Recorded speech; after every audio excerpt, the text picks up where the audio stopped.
Good afternoon, gentlemen of the press.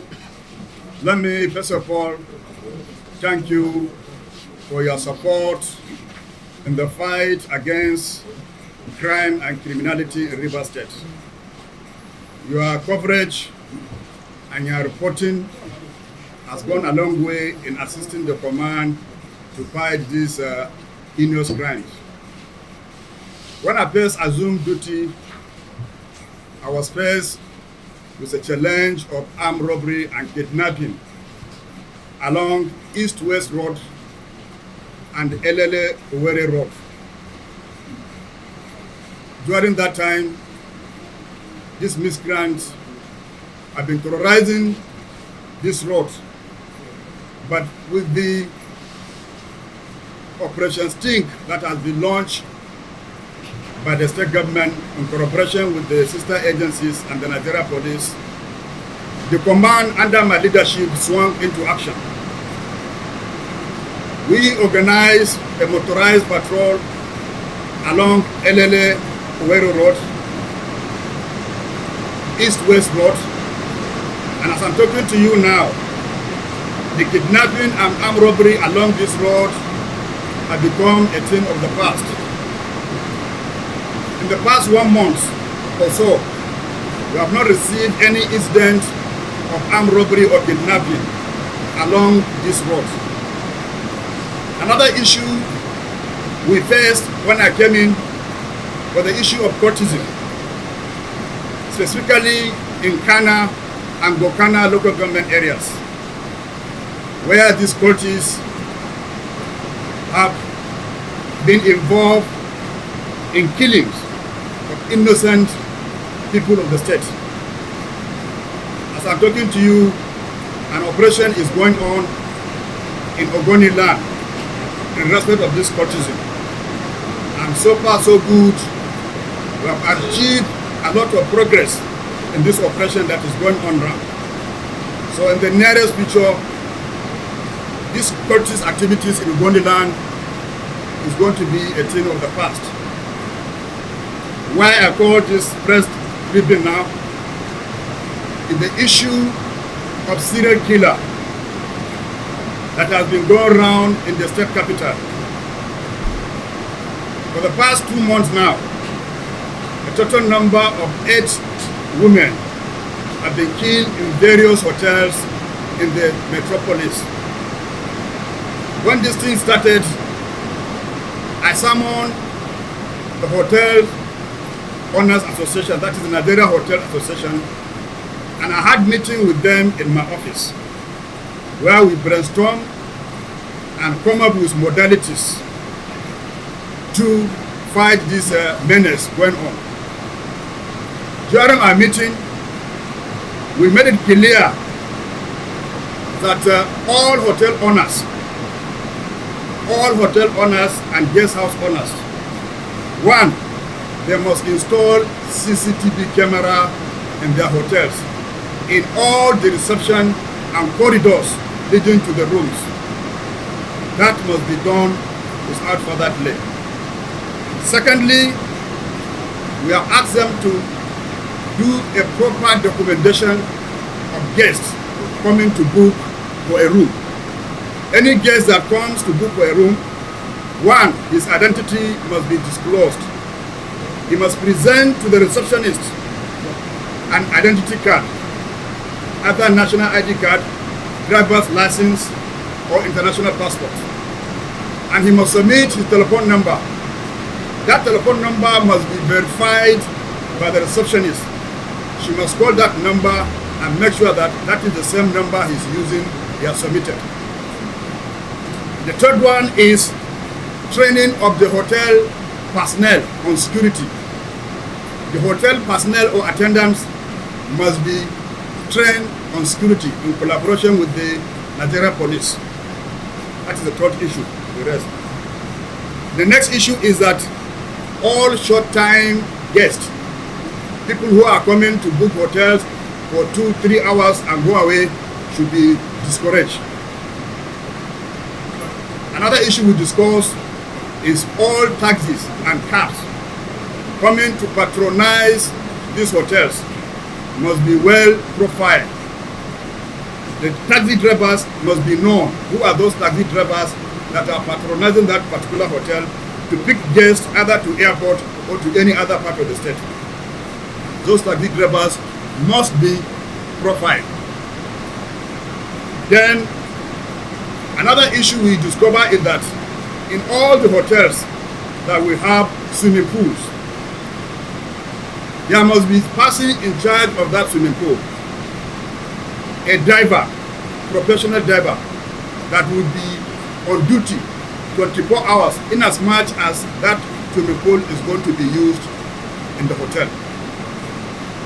After discussing with these hotel owners, they still went last week and had a meeting which we constituted a task force.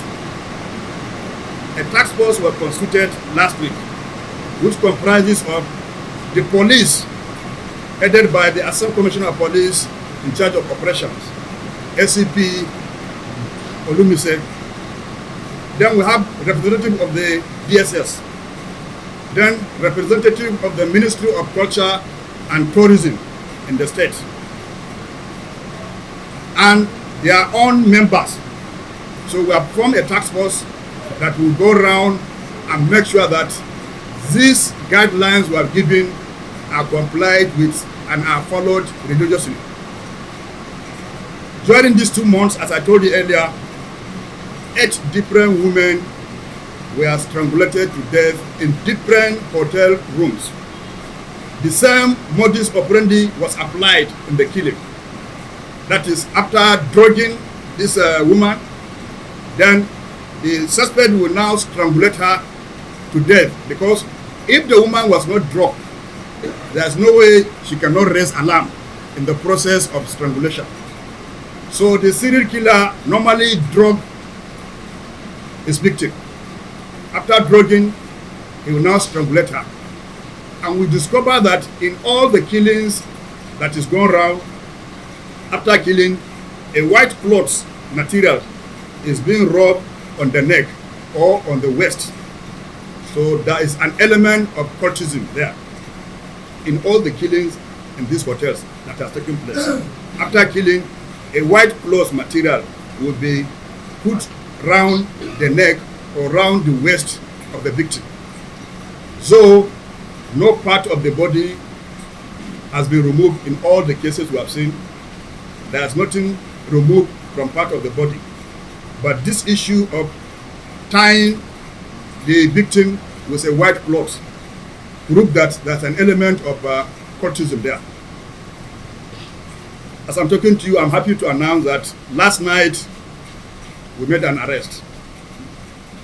A girl came and complained to one of the police stations that somebody was calling her and telling her to come and meet him in a particular spot. He was offering a price of 30,000 naira for her to benefit if they meet. So he gave her different location to come and meet him there. That was last night. And we got that information quickly. The DPO, what do you call this DPO? Lakaya. We called him and we gave him that telephone number. He was able to call the complainant that complained about that man calling her. They met with the woman, and the woman called the suspect that he's in so area. He came and he was rounded up yesterday, and we picked him. So far so good. He's making a very good revelation on what has happened. Why we have not brought him for this press briefing is that he is still undergoing interrogation. It's after we have gotten what we want, we are going to parade this suspect. Last week, among the other killings that took place 2 weeks ago, we were able to track another suspect in Kaduna who has gone to Kaduna. That suspect has been tracked down. He's in Kaduna by RRT team of the IGP.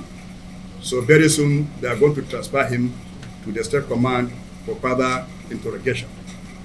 I want to call all the media to please join us put head together to fight this menace. We, on our part, will continue to make sure that innocent souls are not being wasted.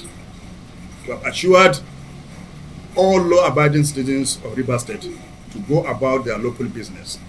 And I want to make an appeal to the women folk that they should try as much as possible to avoid prostitution. Prostitution is not the only way out of poverty alleviation. There's no religion on earth that encourages prostitution. There is no tradition in this county. Any community you go in this country, there is no tradition that encourages prostitution. I cannot see why the reason why a woman will live on prostitution, will be going around sleeping with people she has not known, he has not met before. He doesn't even speak their own language. You will follow him, go to a hotel room, and sleep for a chicken change to be given. We call on all parents, to please, as a matter of urgency, come to our rescue and come to the assistance of the command. Talk to their women, talk to their daughters, that prostitution is not the best option. They should look for something to do.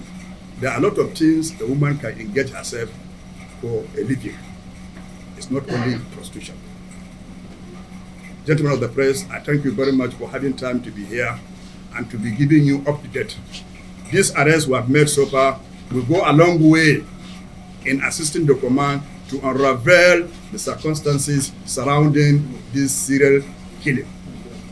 I thank you most sincerely for having time to be here, and I wish each and every one of you mercy journey back to your respective places of work. Thank you and God bless.